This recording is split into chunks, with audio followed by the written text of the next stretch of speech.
Picture this. You're riding alone through the Arizona desert when you stumble across a scene straight from hell itself.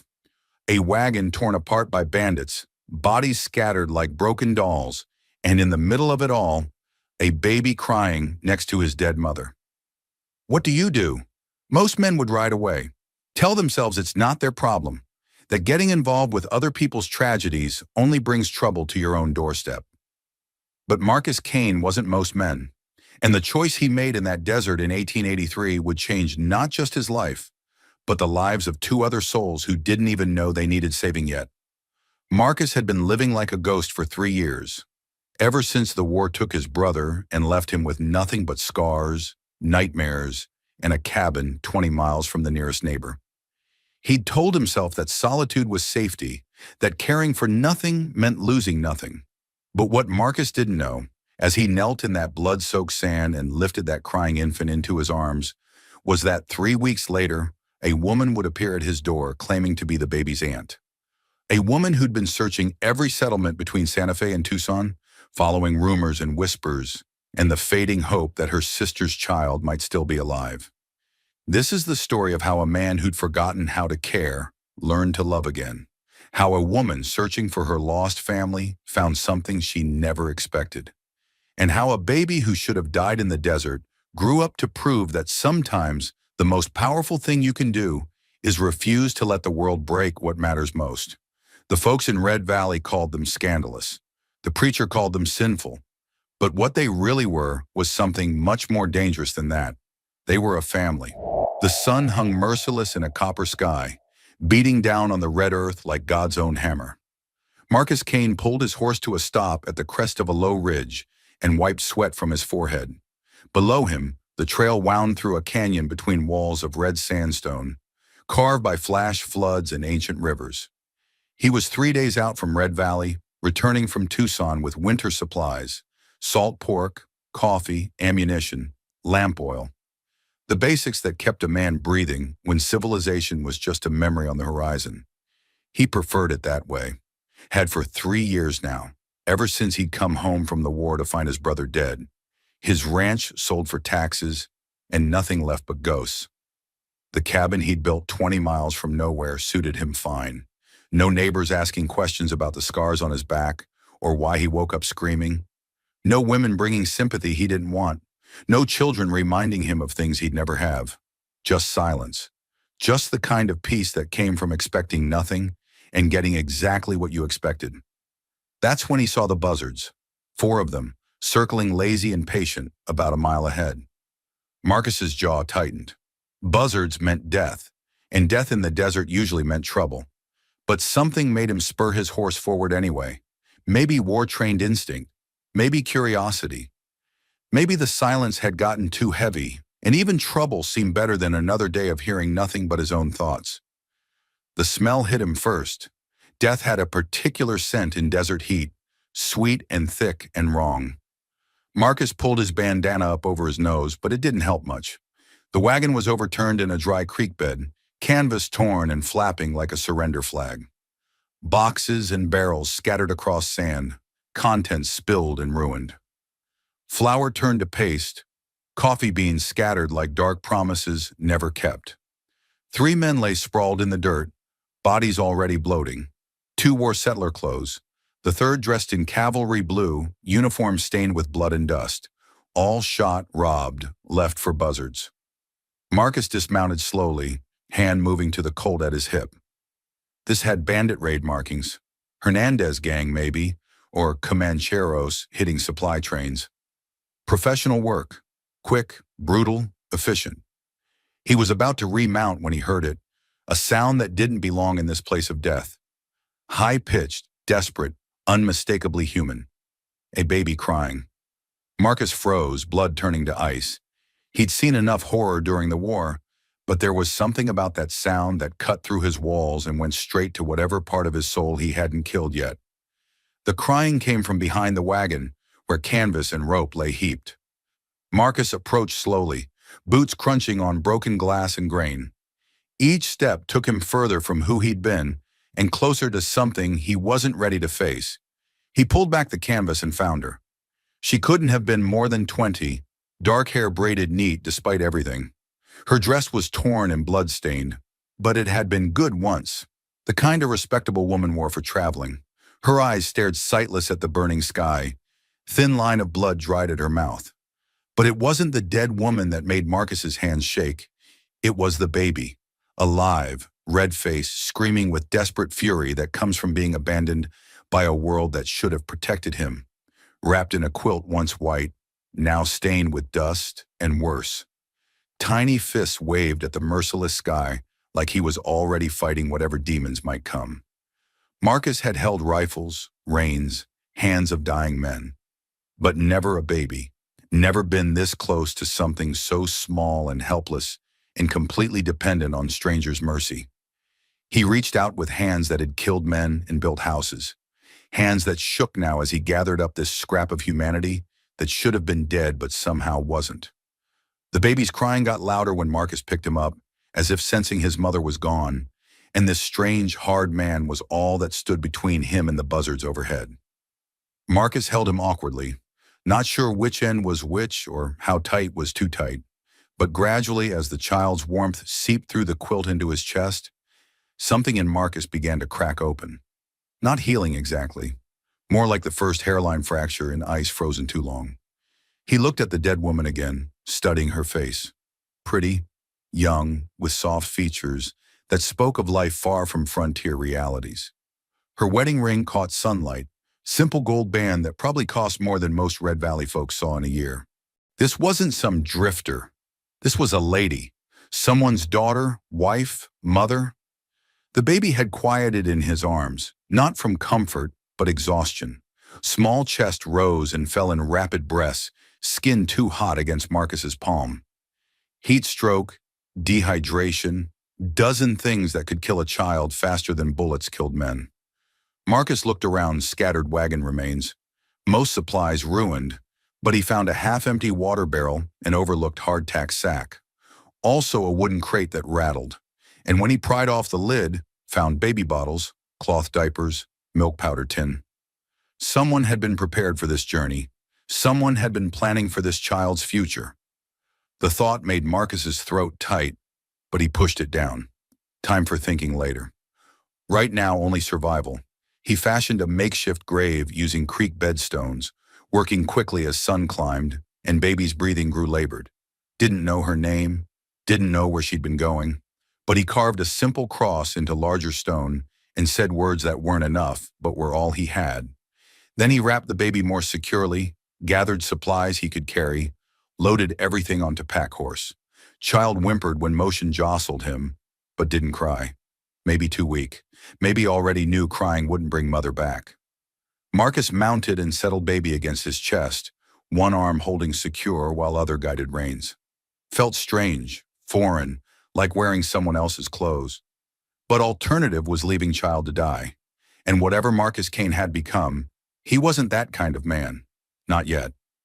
The ride to Red Valley took 4 hours, every minute feeling like eternity. Baby drifted in and out of consciousness, small body burning with fever. Marcus tried talking to him, not because he thought it would help, but because silence was too heavy.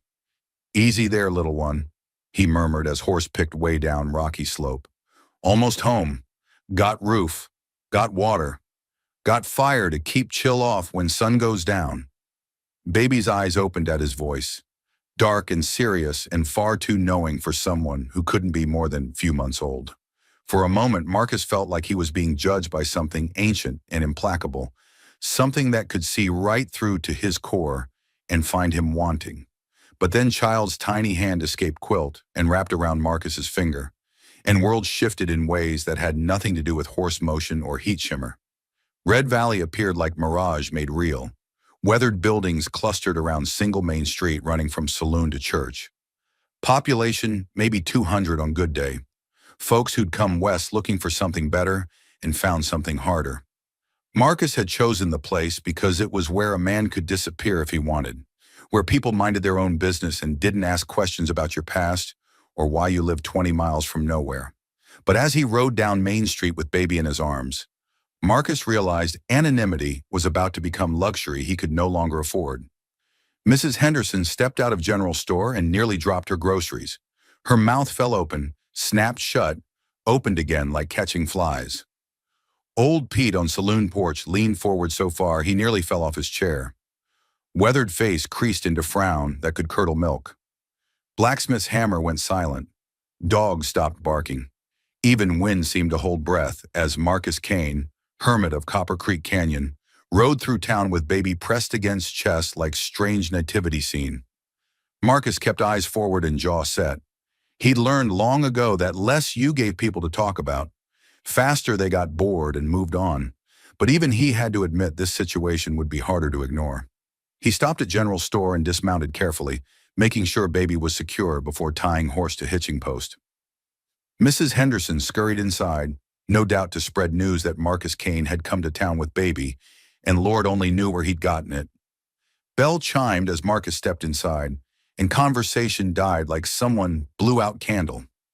Mr. Henderson emerged from behind counter, thin face creased with curiosity and concern. "Marcus," he said, nodding politely. "Didn't expect to see you for another month." "Need something," Marcus replied, shifting baby to other arm. "Milk powder if you got it, baby bottles. Cloth for diapers." Silence that followed was so complete Marcus could hear clock ticking behind counter. Mrs. Henderson peered around corner, eyes wide with barely contained gossip. That's a baby," she said, as if Marcus might not have noticed. "Yes, ma'am." "Where did you—" Mr. Henderson started, then stopped. "I mean, is there anything else you need?" Marcus appreciated the man's discretion, even knowing it wouldn't last. By sundown, every person in Red Valley would know Hermit had come to town with baby, and by tomorrow morning, they'd all have theories. "Cradle if you got one," Marcus said. "Materials to build one. Whatever milk keeps longest." Henderson nodded and began gathering supplies, movements efficient despite obvious questions burning behind his eyes. Mrs. Henderson disappeared entirely, probably to spread word through backdoor network that kept Red Valley's gossip flowing faster than water through broken dam.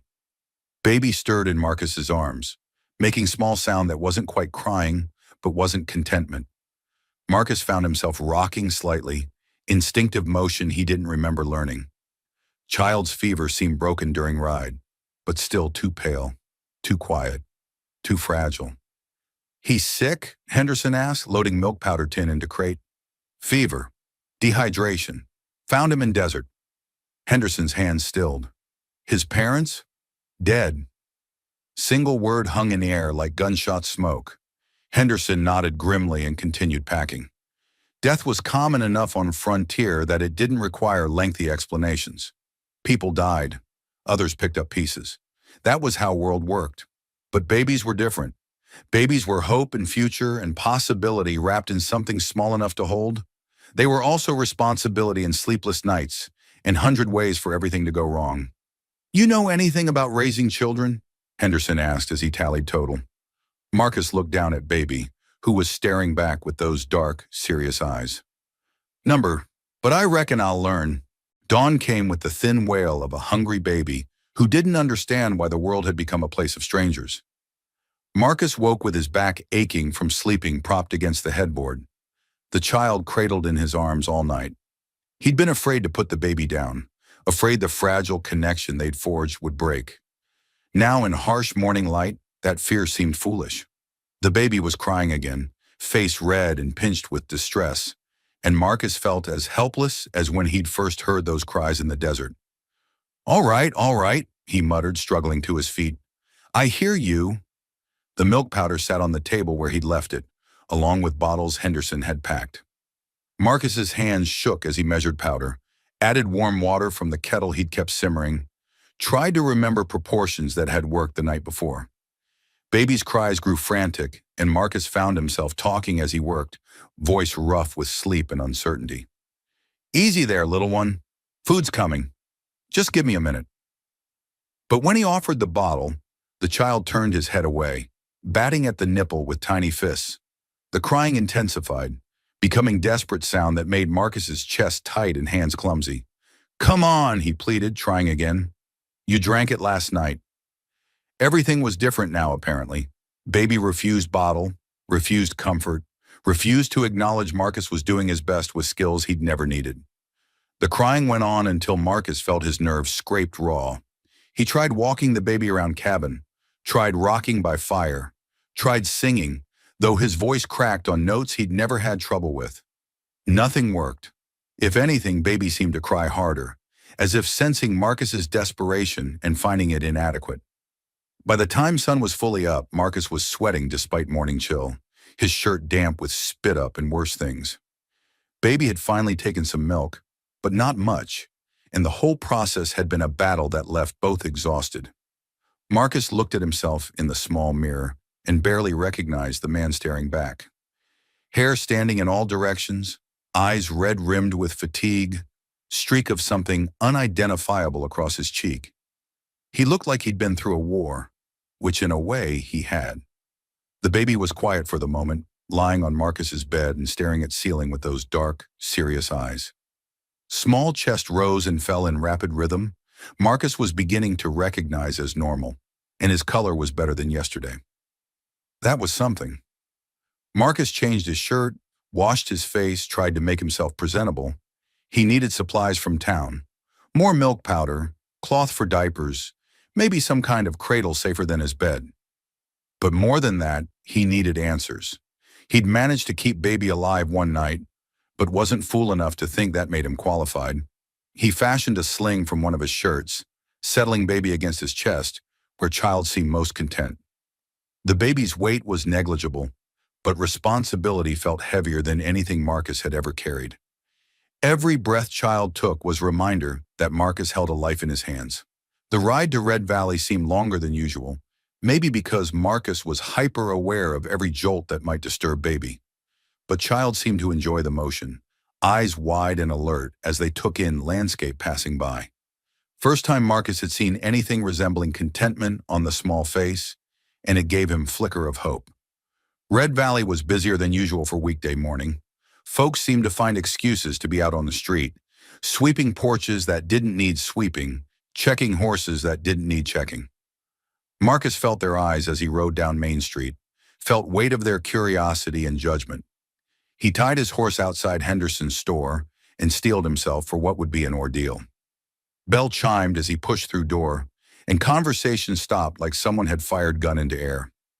Mrs. Henderson materialized from behind counter, eyes immediately fixing on baby nestled against Marcus's chest. "My goodness," she breathed. "He's so small." "Yes, ma'am." Marcus cleared his throat. "I need some advice about taking care of him." The admission felt like pulling teeth, but Marcus was desperate enough to swallow his pride. He'd kept men alive on battlefields and built houses that could withstand winters, but a baby who weighed less than a sack of flour had him completely out of his depth.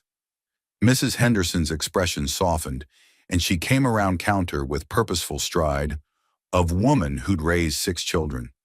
"May I?" she asked, holding out arms. Marcus hesitated, then carefully transferred baby to her. Mrs. Henderson settled child expertly against her shoulder, one hand supporting his head, while other rubbed his back in slow circles.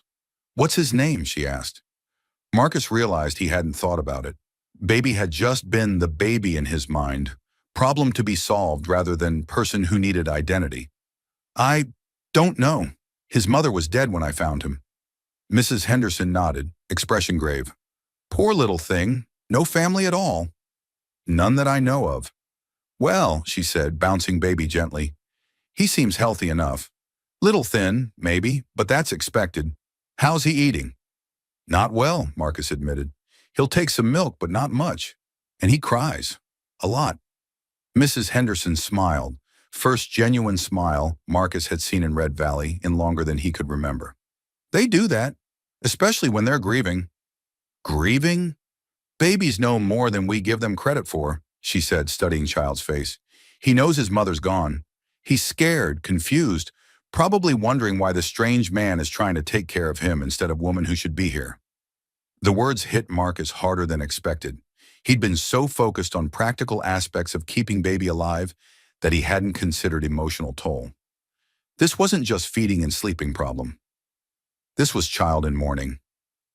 "What do I do?" he asked. "You keep doing what you're doing." Mrs. Henderson said simply.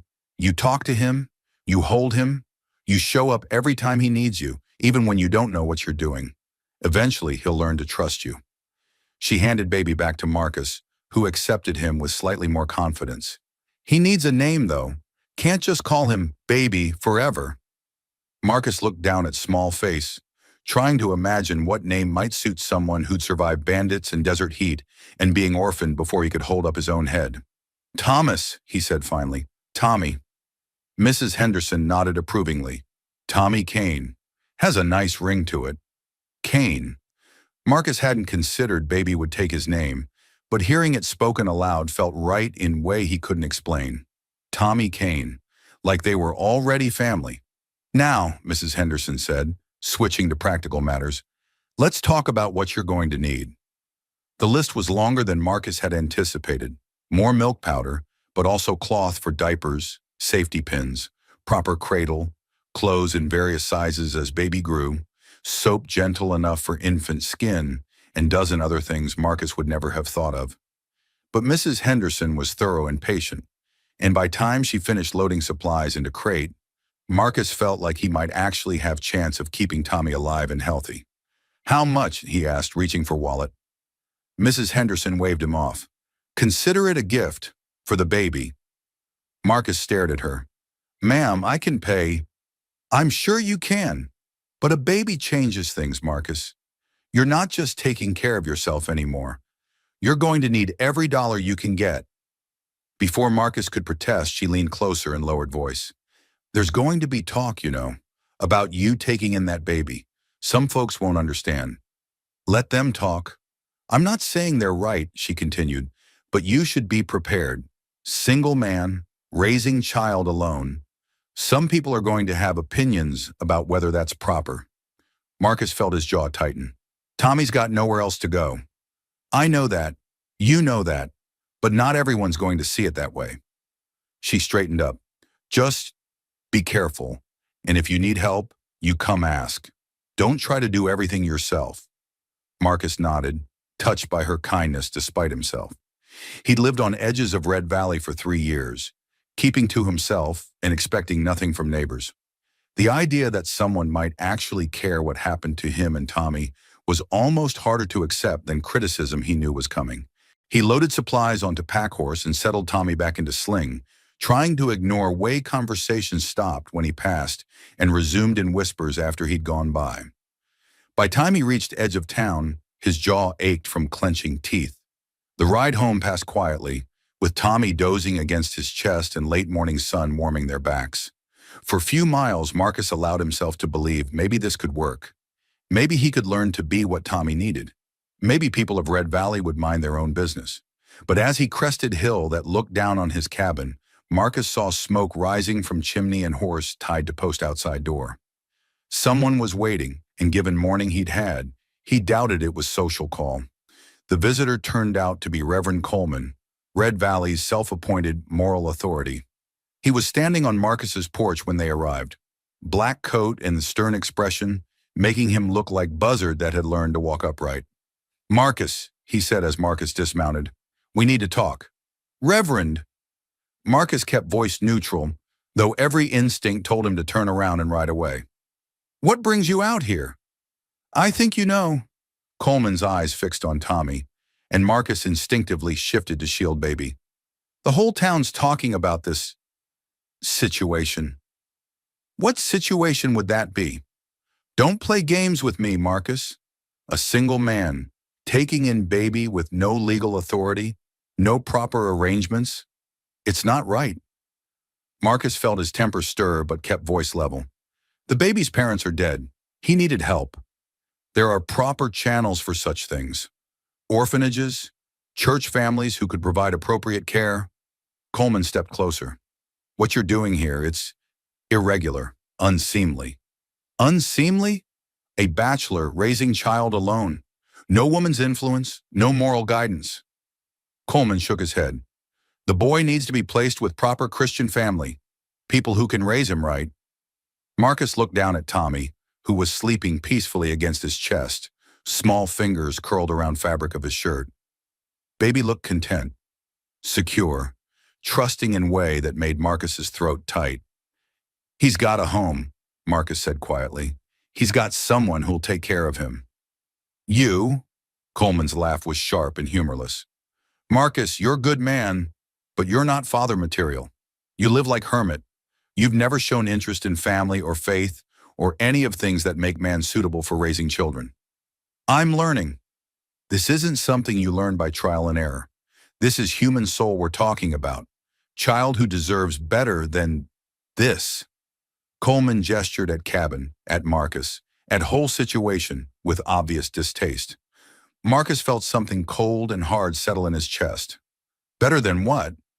Than being raised by a man who talks to no one, trusts no one, who's more comfortable with isolation than human fellowship. That boy needs stability, Marcus. He needs community. He needs influence of godly people who can guide him toward righteousness. "And you think I can't provide that?" Coleman's expression softened slightly, as if trying to be kind while delivering blow. "I think you're doing what you believe is right, but sometimes what we think is right isn't what's best for children involved." Tommy stirred against Marcus's chest, making small sound that wasn't quite crying, but wasn't contentment either. Marcus found himself rubbing baby's back in slow circles, motion as natural as breathing. "He stays with me," Marcus said finally. "Marcus, he stays with me," Marcus repeated, voice leaving no room for argument. "I found him. I brought him home. I'm his family now." Coleman studied him for a long moment, eyes narrowing. The territorial authorities might see things differently. It was threat, politely delivered but unmistakable. Marcus felt his hand move instinctively toward gun, then forced himself to relax. Violence wouldn't solve this problem. "Then I reckon they can come talk to me about it," Marcus said. "Until then, Tommy stays where he is." Coleman nodded slowly, as if Marcus had confirmed his worst suspicions. "I'll be praying for you, Marcus, both of you. I hope you make right choice before it's too late." He mounted his horse with stiff dignity of man used to having his pronouncements taken as gospel. Marcus watched him ride away, feeling like he'd been given a glimpse of battles to come. Inside cabin, he settled Tommy in basket lined with soft cloth, then sat heavily and tried to process what had happened. Reverend's visit wasn't social call or expression of concern. It was warning shot. Notice that Marcus's newfound family wasn't going to be accepted without fight. Tommy began to fuss. Small sounds Marcus was learning meant he was hungry again. Marcus heated milk and tested temperature on wrist way Mrs. Henderson had shown him, then settled baby in his arms and offered bottle. This time Tommy took it without protest, dark eyes fixed on Marcus's face as he drank. There was something almost conspiratorial in that gaze, as if baby understood they were in this together now, against whatever forces might try to separate them. "It's going to be all right," Marcus murmured, surprised by how much he meant it. "I don't know much about being father, but I know about fighting for what matters. And you matter, Tommy, more than I expected." Baby finished bottle and settled back into sleep, one small hand resting against Marcus's chest. Outside, wind whispered through pine trees and creek babbled over stones. Inside, man who'd spent 3 years avoiding human connection found himself bound to another human being by something stronger than blood or law. Whatever came next, they'd face it together. Marcus Kane and Tommy Kane, family by choice rather than birth, holding on to each other in a world that seemed determined to tear them apart. 3 weeks passed in a rhythm Marcus had never expected to find comforting. Wake before dawn to Tommy's cries, heat milk while talking to the baby in low tones that seemed to calm them both. Change diapers with hands that were finally learning the right motions.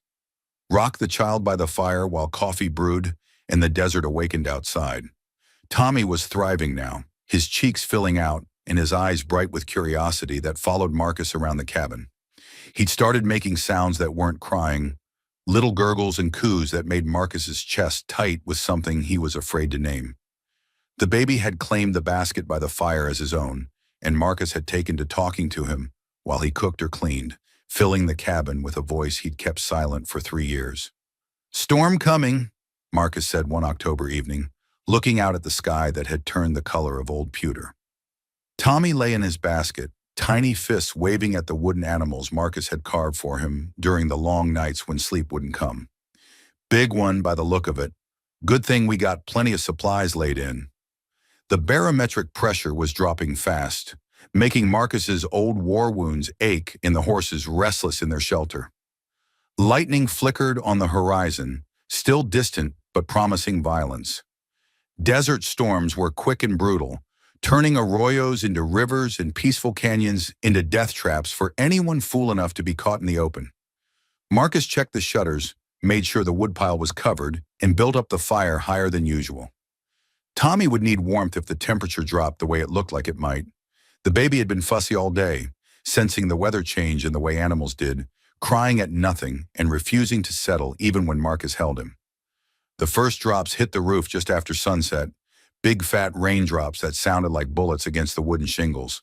Then the wind picked up, howling around the cabin corners and rattling the door in its frame. Marcus pulled Tommy's basket closer to the fire and settled into his chair with a cup of coffee, prepared to wait out nature's tantrum. That's when he heard the horse. Not the sound of his own animals taking shelter, but hoofbeats approaching through the storm.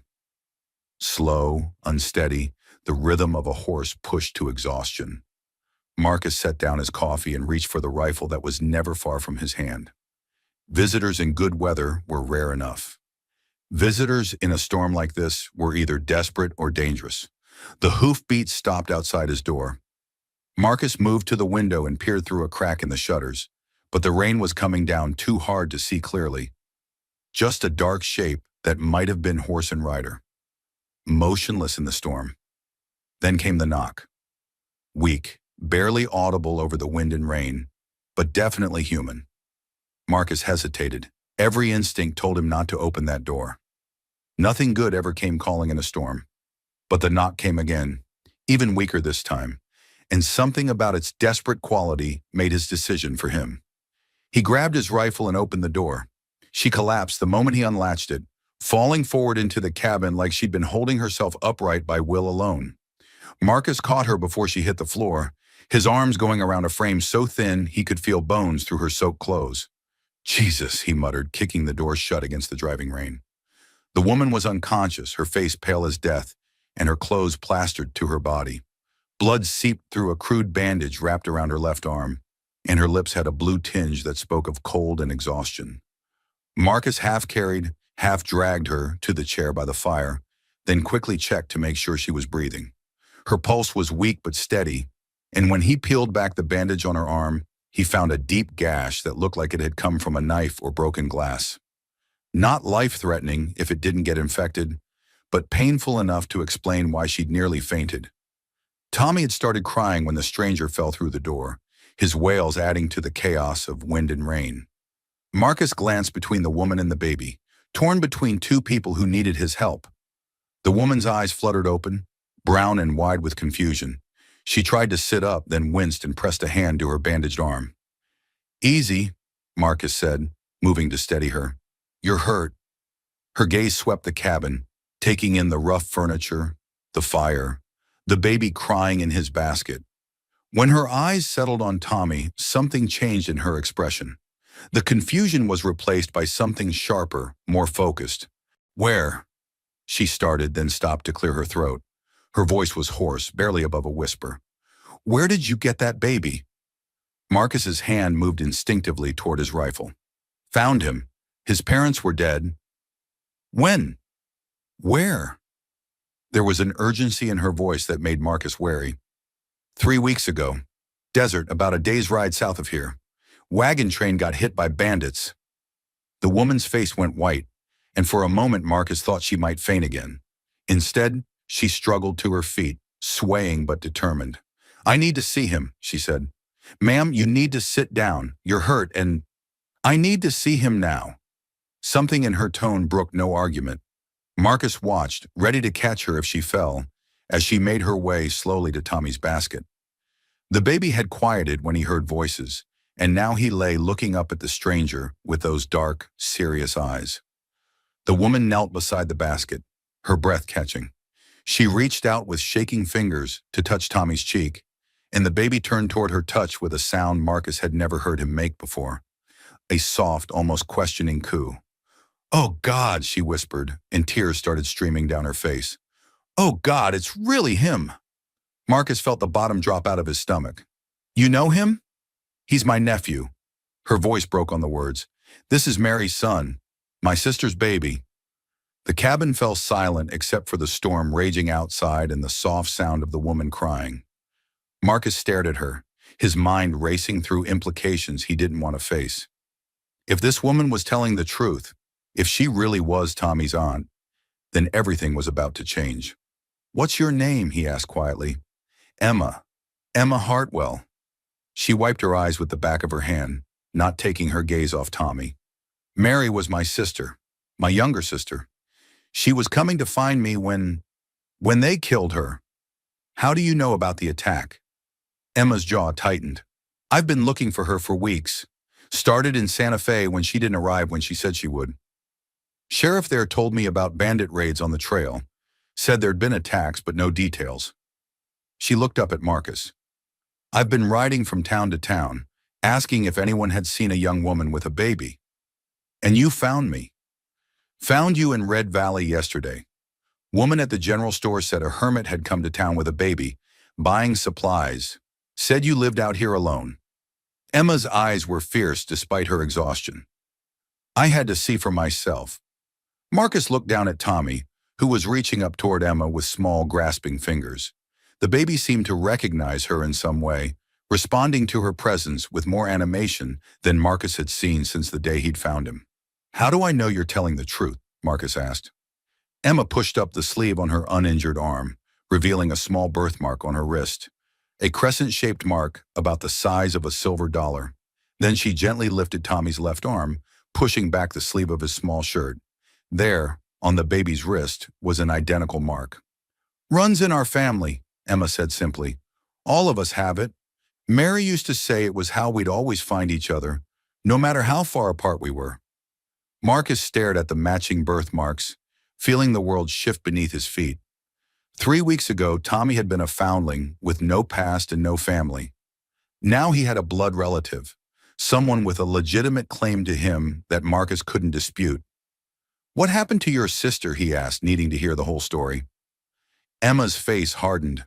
"Mary married young, to a man our father approved of, but she never loved.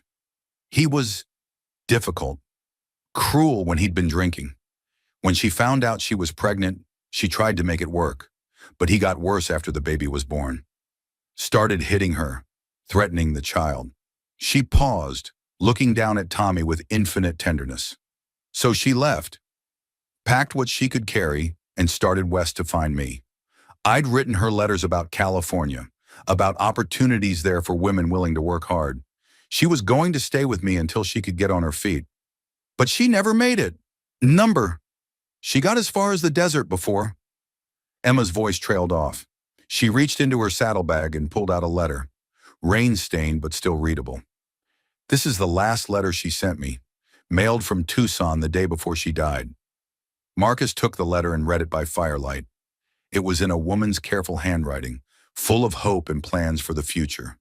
Mary wrote about her baby boy, about how excited she was to start over, about how much she was looking forward to seeing her sister again. "She named him Thomas," Emma said softly, "after our grandfather. She wrote that he was the strongest, bravest little boy she'd ever seen. Tommy." The name Marcus had chosen almost at random had actually been the baby's name all along. It felt like fate, or maybe just the kind of coincidence that made a man believe in things bigger than himself. "What do you want?" Marcus asked, though he was afraid he already knew the answer. Emma was quiet for a long moment, studying his face. "I want to take him home," she said finally. "I want to raise him the way Mary would have wanted. I want to give him the family he should have had." Marcus felt something cold and sharp twist in his chest. "He's got family. He's got me. You're not his blood. Blood doesn't make family. Love does. And I love that boy like he was my own." Emma's expression softened slightly. "I can see that. The way you talk to him, the way he responds to you, it's clear you care about him. But Marcus, I'm all the real family he has left. I owe it to Mary to take care of her son." Outside, thunder crashed loud enough to shake the cabin walls. Inside, two people who'd found love in the most unexpected places stared at each other across a baby who belonged to both of them, and neither of them. Marcus looked down at Tommy, who had fallen asleep in his basket, one tiny fist curled around the wooden horse Marcus had carved for him. 3 weeks wasn't very long in the grand scheme of things, but it was long enough to fall in love. Long enough to imagine a future. Long enough to know that letting go would tear out a piece of his heart. But Emma was right about one thing. She was Tommy's blood family, and that had to count for something. "Storm's not letting up," Marcus said finally. "You're hurt and exhausted. We'll talk more in the morning, when we can both think straight." Emma nodded, suddenly looking as tired as she probably felt. "Thank you, for saving him, for taking care of him. Whatever else happens, I'll never forget that you gave him a chance to live." Marcus made up a bed for her on the floor by the fire, close enough to Tommy's basket that she could watch over him, but far enough from Marcus that they could both maintain some sense of propriety. As the storm raged outside and the fire burned low, three people who'd found each other in the vast loneliness of the frontier tried to figure out what family meant when blood and love and law all pointed in different directions. It was going to be a long night. Dawn broke gray and quiet, the storm having blown itself out sometime before sunrise. Marcus woke to find Emma already up, sitting beside Tommy's basket and watching the baby sleep with an expression of such longing it made his chest ache. She cleaned and rebandaged her arm, and though she was still pale, she looked stronger than she had the night before. "How long have you been awake?" Marcus asked, sitting up and running a hand through his hair. "Most of the night," Emma admitted. "I kept thinking I was dreaming, that I'd wake up and he'd be gone again." She looked up at Marcus. "I've been searching for him for so long, I'd almost given up hope." Tommy stirred in his basket, making the small sounds that meant he was waking up. Emma reached out automatically to touch his cheek, and the baby turned toward her hand with that same trusting gesture Marcus had come to cherish. "Tell me about your sister," Marcus said, starting the morning routine of heating milk and preparing Tommy's bottle. "Tell me about Mary." Emma's face softened with memory. "She was 5 years younger than me, but always the braver one. When our parents died of cholera, I was ready to accept whatever fate had in store for us. But Mary insisted we could make our own way in the world." She smiled sadly. "She was only 16, but she had more determination than most grown men." Marcus tested the milk temperature on his wrist, then offered the bottle to Emma. "You want to feed him?" Emma's hands shook slightly as she accepted the bottle, but Tommy latched on immediately, his dark eyes fixed on her face. "She would have loved seeing this," Emma whispered. "She always said he had the most serious expression for such a little baby." "What happened after your parents died?" "We lived with our aunt for a while, but she made it clear we were burdens. When Mary turned 18, she married Robert Caldwell. He seemed like a good choice at the time. Stable job, decent family, owned his own property. But after the wedding," Emma's voice hardened, "he changed, or maybe he just stopped pretending to be decent."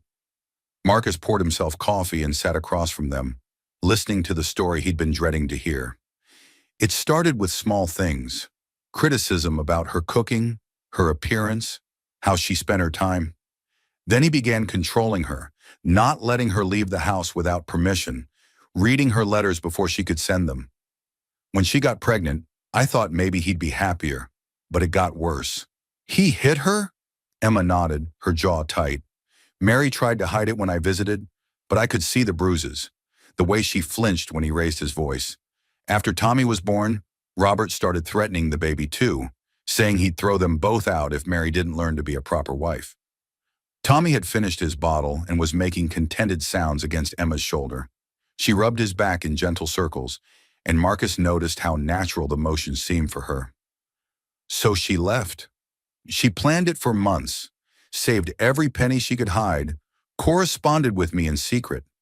When Tommy was 3 months old, she packed what she could carry and left in the middle of the night. Robert was away on business, which gave her a head start."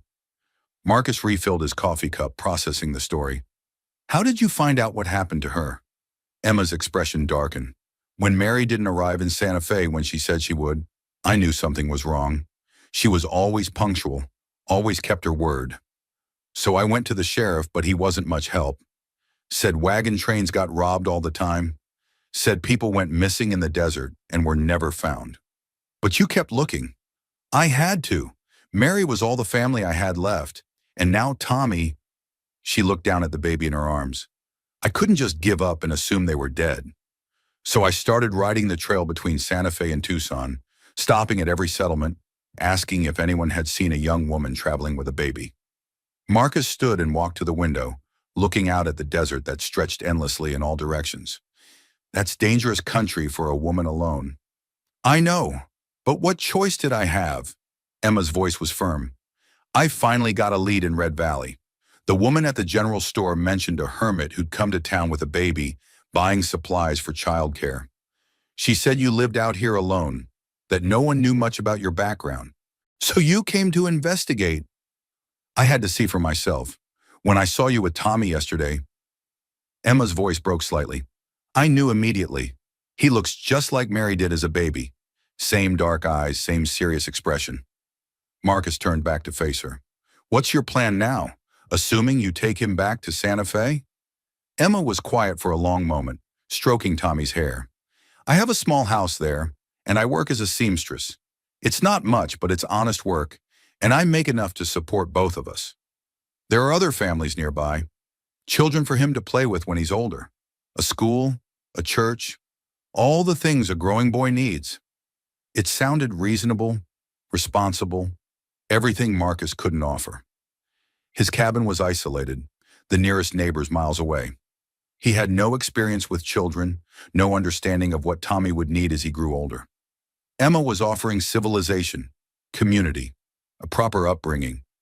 But the thought of letting Tommy go felt like tearing out his own heart. He's happy here, Marcus said quietly. I can see that, and I can see how much you love him. Emma's voice was gentle but firm. But Marcus, think about what's best for him in the long run. What happens when he gets older and starts asking questions about his parents? What happens when he needs schooling, or medical care, or just the company of other children? Marcus had no good answers for those questions, and they both knew it. Tommy had fallen back asleep in Emma's arms, and she laid him carefully in his basket. Then she stood and walked to where Marcus was standing by the window. I have a proposition, she said. Marcus raised an eyebrow. I'm listening. Stay for a while, a few weeks, maybe a month. Help me learn to take care of him the way you have been. Show me his routines, what he likes, what calms him when he cries. Emma paused, choosing her words carefully. I can see he's bonded with you, and I don't want to just tear him away from the only stability he's known since Mary died. Marcus felt something loosen in his chest. It wasn't what he wanted, keeping Tommy forever, but it was more than he dared hope for. You'd want me to help? I'd need you to help. I've never taken care of a baby before, and Tommy's used to you. It would be better for him if the transition was gradual. They spent the morning working together, Emma watching as Marcus demonstrated Tommy's feeding schedule, how to change his diapers, what to do when he got fussy. She was a quick learner, her movements becoming more confident as the day progressed. He trusts you, Emma observed as Marcus rocked Tommy to sleep for his afternoon nap. I can see it in the way he relaxes when you hold him. Took a while, Marcus admitted. First few nights I thought I was going to break him. He seemed so fragile, so helpless. But you didn't give up. Couldn't. He didn't have anyone else. Emma was quiet for a moment. Marcus, can I ask you something personal? He nodded. Why haven't you ever married? Started a family of your own?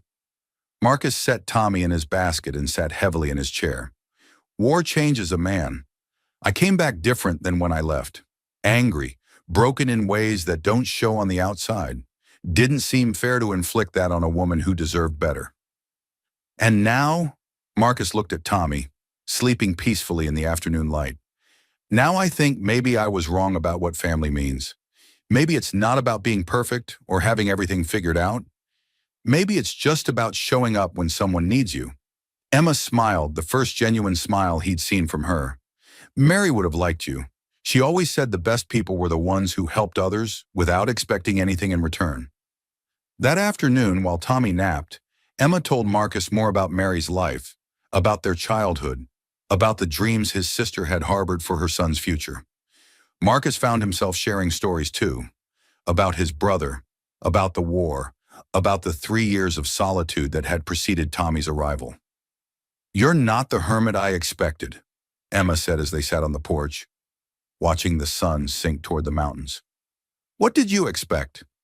Someone bitter maybe, selfish, the kind of man who'd taken a baby for his own purposes rather than the child's good." She looked at him sideways. "Instead, I find someone who's given that baby more love and care than some children get from their birth parents." Marcus felt his cheeks warm with the unexpected praise. "I did what anyone would do." "No, you didn't. Most people would have taken him to the nearest town and left him with the authorities, or tried to find his family right away. You made him yours, and that takes a special kind of person." As evening approached, they fell into an easy routine. Emma helped prepare Tommy's evening bottle while Marcus built up the fire. They took turns holding the baby while he ate, both of them talking to him in the soft voices that seemed to calm him. "I have another proposition," Emma said as they settled Tommy for the night. Marcus looked up from adjusting the baby's blanket. "What's that?" "What if we both stayed? What if we raised him together?" The words hung in the air between them, loaded with possibilities Marcus was afraid to examine too closely. "You mean?" "I mean, we could be his family, both of us. You've given him love and stability, and I can give him connection to his mother's memory, to his history. Together, we could give him everything he needs." Marcus stared at her, his heart pounding. "Emma, that's unconventional, I know.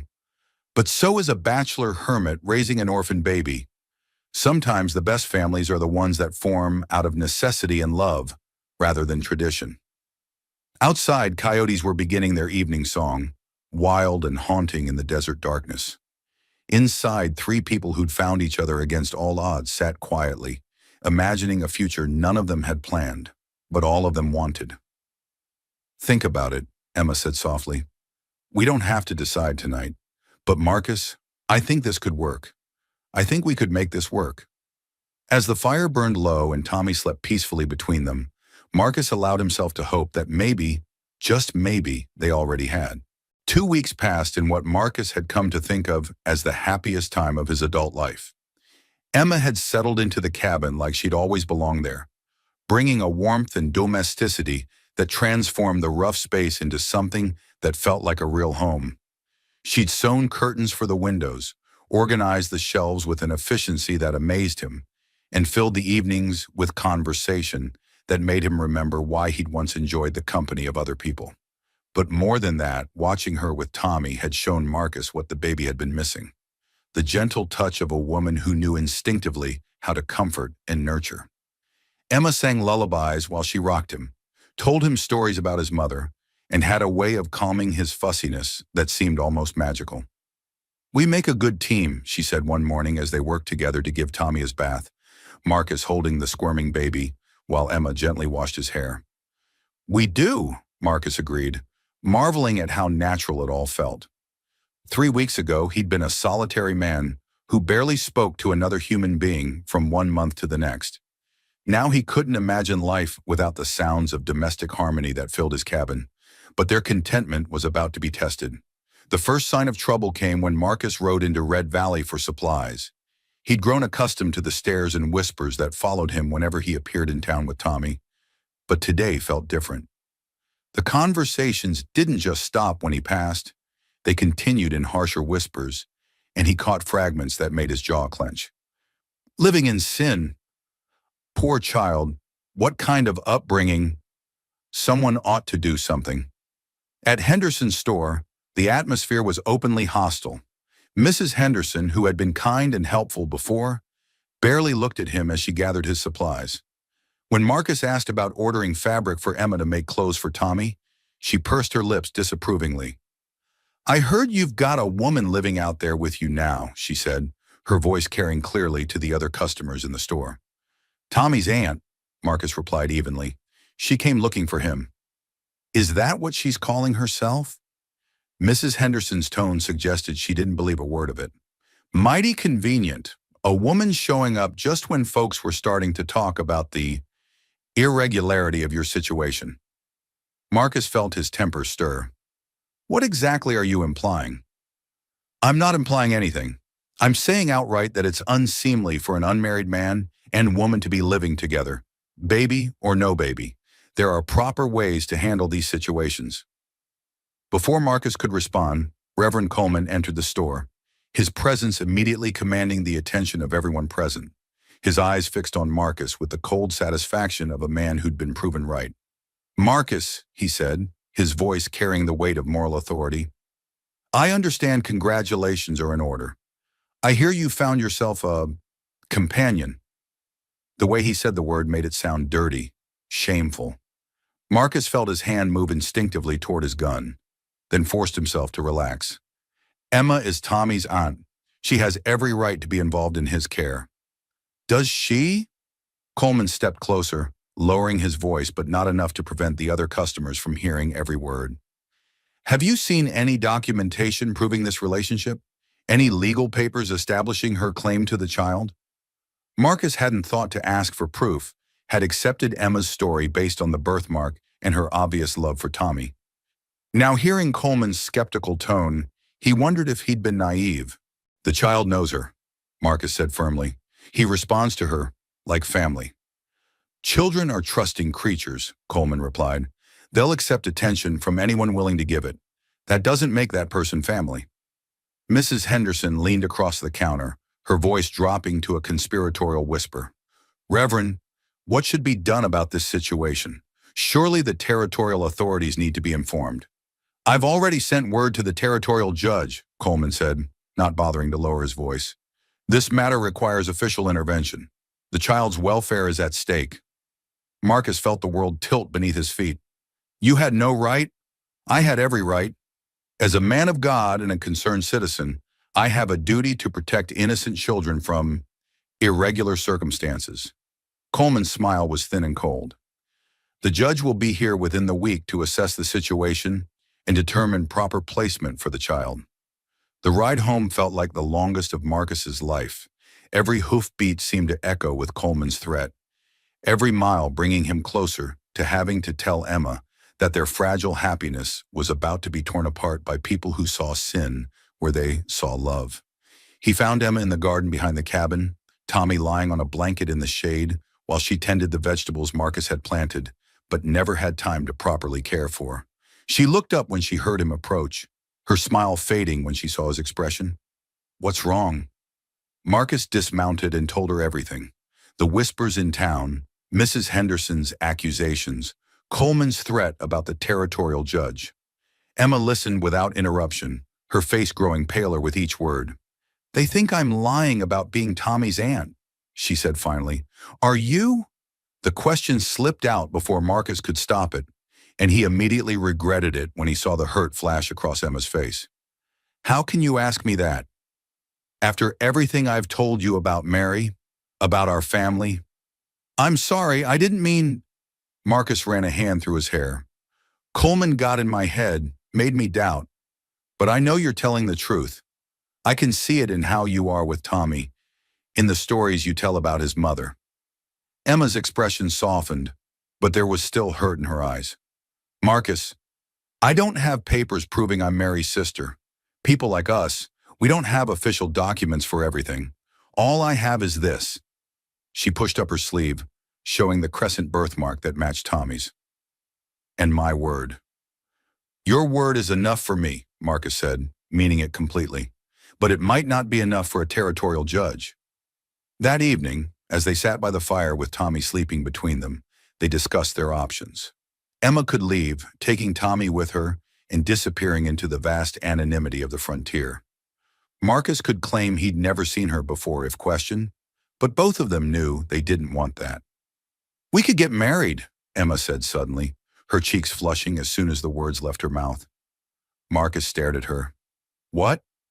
If we were married, there'd be no question about the propriety of our living situation, and legally you'd have as much right to Tommy as I do.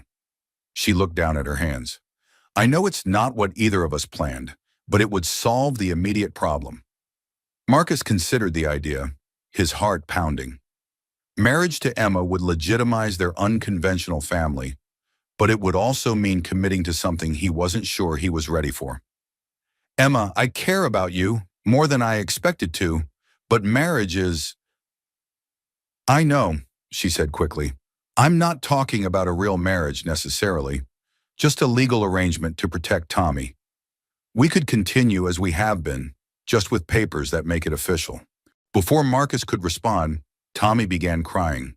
Not his usual hungry or tired cry, but something sharper, more distressed. Emma picked him up, but instead of calming, his crying intensified. His small body felt hot against her hands and his cheeks were flushed with fever. Something's wrong, Emma said, her voice tight with worry.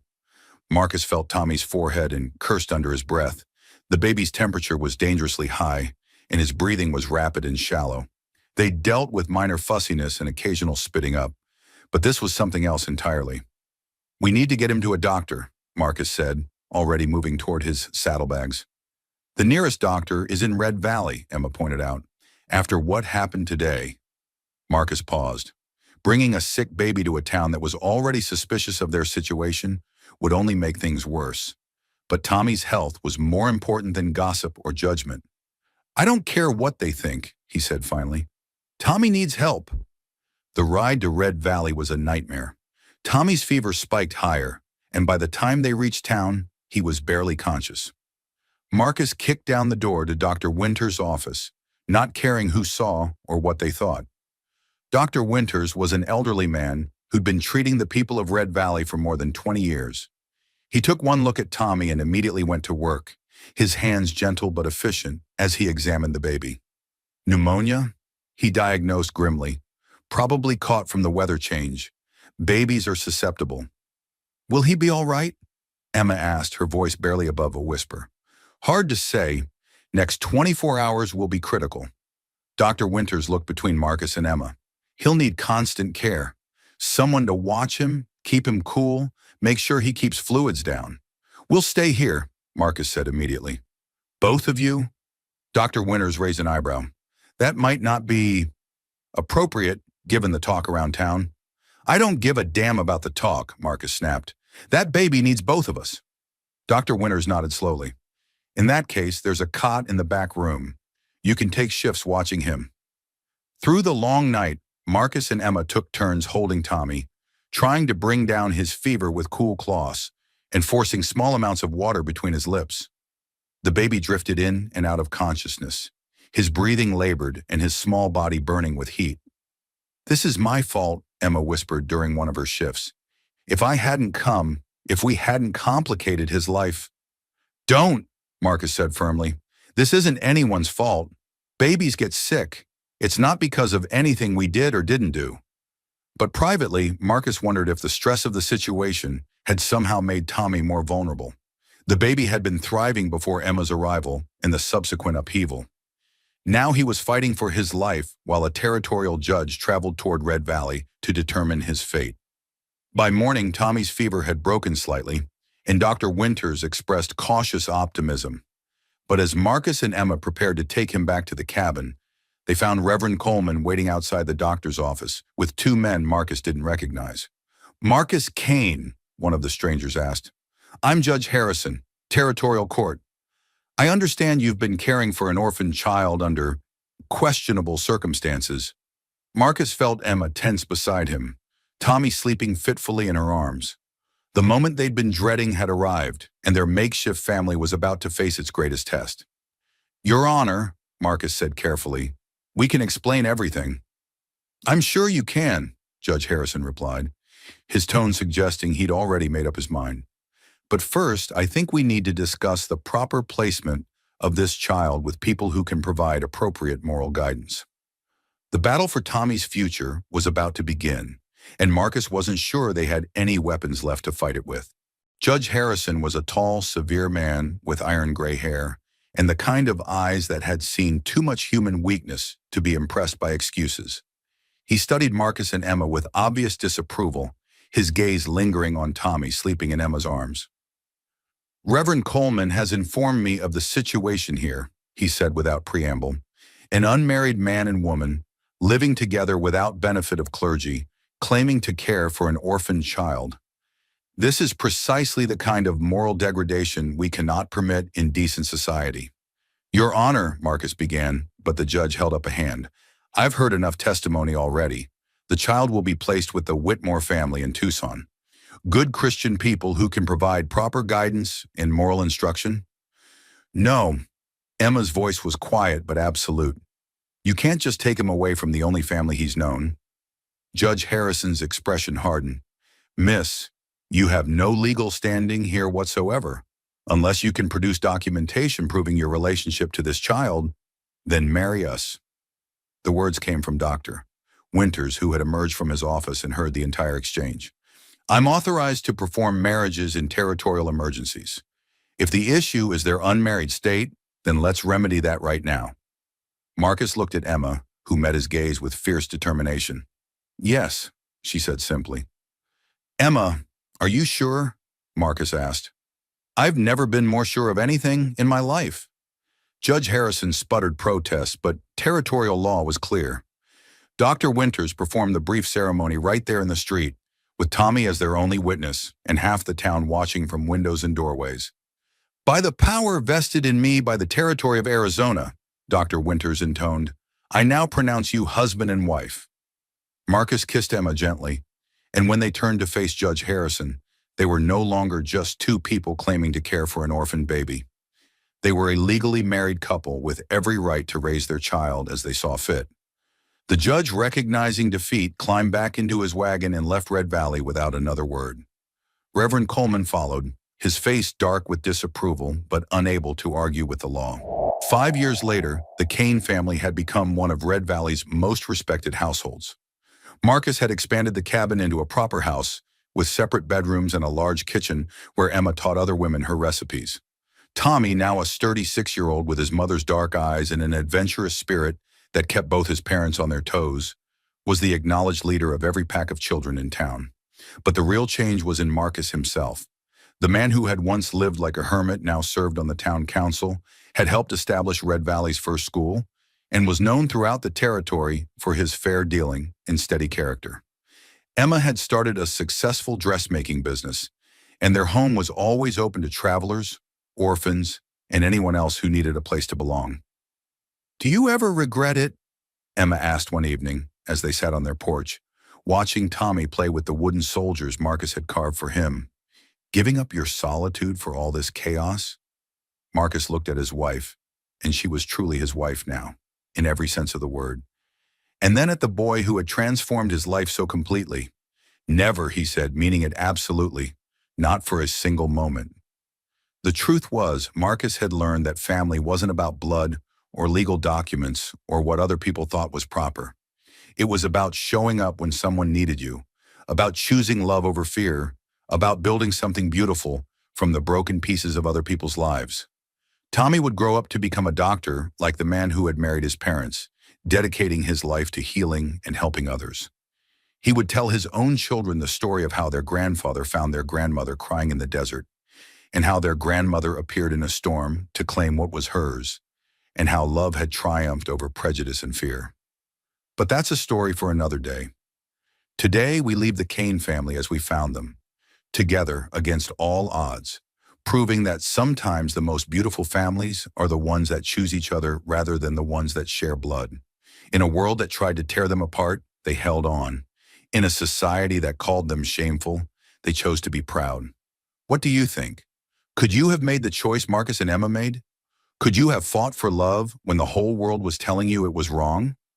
Have you ever had to choose between what's easy and what's right when it comes to family? Drop your thoughts in the comments below, because these stories of courage and choice matter most when they inspire us to examine our own hearts. And if this tale of unlikely family and impossible love moved you, make sure you subscribe and hit that notification bell. Because out here in the Wild West, there are still so many stories of ordinary people who did extraordinary things when the world demanded they choose between fear and love. Until next time, remember, the greatest families aren't always born. Sometimes they're forged in the fires of adversity and tempered by the strength of those brave enough to fight for what matters most. Keep riding toward love, partners. The frontier is still teaching us what it means to be family.